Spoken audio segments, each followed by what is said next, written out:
Thanks for joining us on another episode of Tea and Trowels, FPAN's new web series featuring conversations with archaeologists.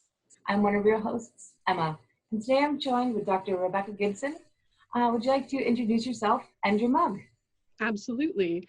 So I am a bioarchaeologist. I'm currently working at the University of Notre Dame, and my mug today is, appropriately enough, a piece of Gibson ware with sort of fruit and leaf montage in white work around the edges. It's very nicely compact, and I love the design. And in it is Mariage Frères Darjeeling Princeton, which is a spring Darjeeling. I think it's one of the first flush, and gives a really nice sort of ambery color. Ooh, very nice.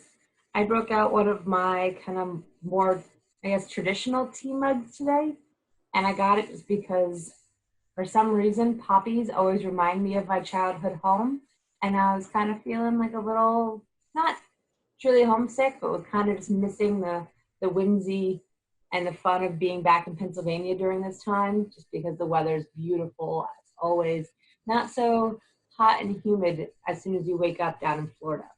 So I figured I'd pop out some poppies and a little bit of like a heavy porcelain.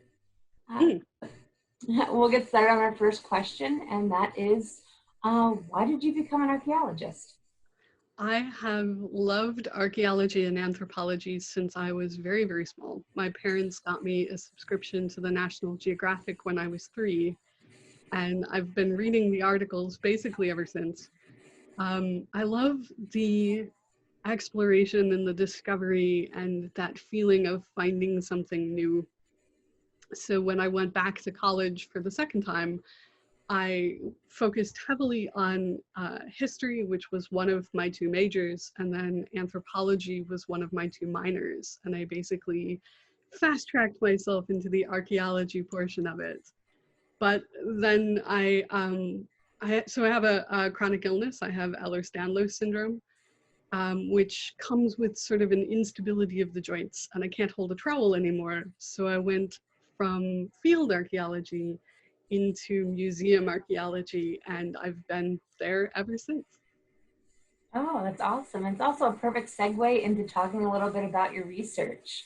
We always say within 30 minutes, 30 minutes or less, the longest tea and trowels ever. In 30 seconds or less, what is your current research? But feel free to go a little over. Sure. I have 3 research interests. I'll actually give them sort of in reverse order because I have books coming out out already about all of them. My 3rd research interest is gender and the supernatural. I'm currently working on an edited volume. I'm one of the editors about what happens to gender when you die. So things like zombies, vampires, that type of thing. My 2nd research interest is human-robot sexual interactions, and I already have a book out about that. It's called Desire in the Age of Robots and AI, an investigation in science fiction and fact, out last year from Palgrave Macmillan, and it looks at the Blade Runner mythos and how that story sort of drives our desire for robot companionship. And then my archaeological interest is corsets and how they affect rib and spinal structure in women between 1700 and 1900 in England and France. That one, I will have a book coming out later this year called The Corseted Skeleton, a bioarchaeology of binding, also with Palgrave Macmillan. And that is where my museum archaeology comes in. I sort of use both the skeletal materials and the corsets from this time period to look at how women lived their lives and what those lives consisted of. That's awesome. What museum collections did you work with? Just because I'm personally interested. I worked with 2 skeletal collections. One was the FA.19 collected materials from the Museum of London's Centre for Human Bioarchaeology, and that is the collection that encompasses St. Bride's Lower Churchyard in London. And then I looked at the Musée de l'Homme collection from the Musée Naturel, Musée National d'Histoire Naturelle in Paris. And that one is sort of more a piecemeal collection, and those skeletons come from all over the world. For corsets, I look at the Victoria and Albert corset collection, which is currently held at their archives at Blythe House in London. I look at the Fashion Museum in Bath, at the St. Fagans Museum in Cardiff in Wales, and at the National Museums of Scotland in Edinburgh. Oh, very cool. I will say I used to do, Comprehensive. oh, I used to do a little bit of reenacting, so I am quite aware of, on a personal side, the struggles that are the corsets and stays for about doing daily activities being laced into a corset. To some good and some bad. There's always something about being able to properly carry a laundry basket on your hip when you have your stays on. That always made me feel like I was connecting with some long distant ancestor. But our next question is going to be, what is your best, worst field story? In this case, it could definitely be like a museum experience, because that's still the field. Actually, I have 2 field schools under my belt. Oh. So this was before I realized the extent of the symptoms of this particular disease, and I was still aiming towards field archaeology. And my first one, there were a lot of interesting times on that particular dig, but nothing that lends itself to the worst. My second field school, I took more of a leadership role. I was a pit crew leader, basically. And I had sent the rest of my my team off to do a flotation test.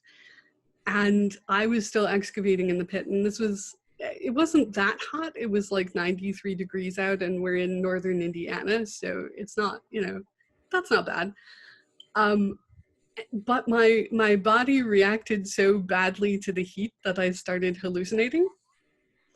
And my supervisor, my professor, came over and stood there looking at me, and I hallucinated him asking a question, and I answered the question, and he just looked at me like, "Rebecca, what?"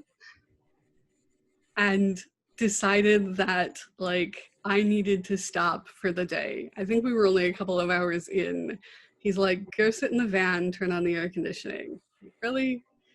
So he probably saved my life, and that was really, really sweet of him. And now I look back and laugh, because it's like, oh, okay, you know what? I'm really not suited to being in the field. Maybe I should go do something else.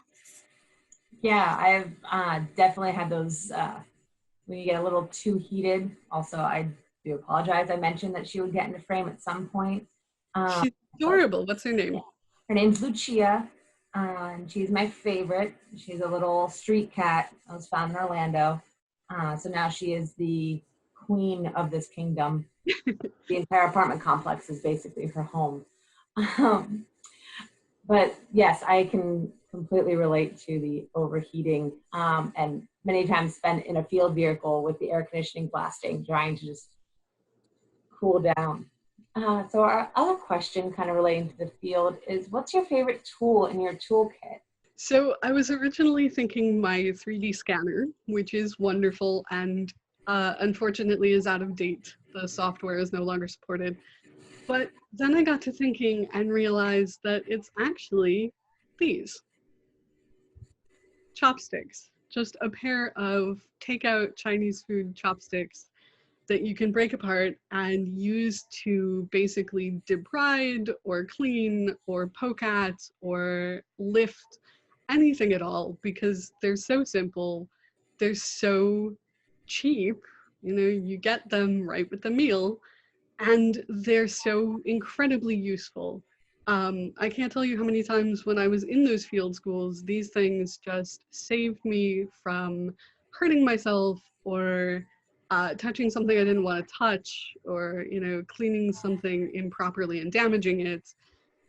They're just the most useful things ever, and I don't think I would ever want to go on a dig without them. Yes, I have used chopsticks quite a bit, and I absolutely love the fact that you can, if you forget them, you can order Chinese takeout to the hotel room, and you'll have your excavation toolkit right there for the morning. So our last formal question is, how do you think that archaeology can save the world? I think that archaeology can save the world by building community. When we go through anthropological theory classes, we often talk about early anthropologists' search for commonalities or things that are universal. And of course, there is nothing that is a universal that is basically disproven by looking at various cultures throughout the world. You have universal concepts maybe, but there's no one thing that is universal. But you can do a lot with the space in between those particular concepts. You can look at something like chopsticks and talk about the ways that different cultures eat and what is normal for their cultures, and how we need to look at cultural relativism when we're talking about good things and bad things and normal things and abnormal things. We can use what we find in archaeology to look back into the past, or even to look into our own communities if we're doing urban archaeology, and say, hey, look, they weren't that different from us. So we build those commonalities through the use of the artifacts that we find and the tools that we use and the outreach programs that go with our archaeology. And I think that we need more of that, particularly right now. We need ways to connect with each other. Yes, of course. I really do think, like I said, anthropology kind of allows us to see those commonalities at their core. Mm-hmm. And kind of even going into that question or that statement, what's keeping you sane right now as a little bonus? Are any of us sane right now? I mean, I don't know. But what's keeping me, here and sort of focused in space and time is revisiting old novels that I love. I have an extensive personal library. I have over 3,000 books. Yeah, which makes job hunting and traveling quite interesting.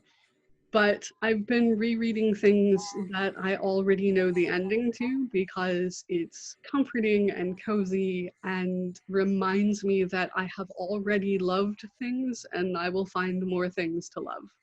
Yeah, I actually read an article the other day that absolutely hit home, where it's the people who reread books or rewatch movies, which I am a person who I will put on my favorite movie and just do my chores. It's something for anxiety. It's because even the idea of not knowing the ending of a book or a movie can potentially trigger small parts of your anxiety. Absolutely. And so I had never thought about that. And I'm obsessed with watching my favorite movies over and over and over again.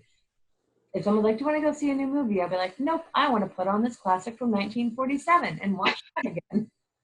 Of course, a problem that I'm having is a lot of my favorite fiction is post-apocalyptical or dystopian.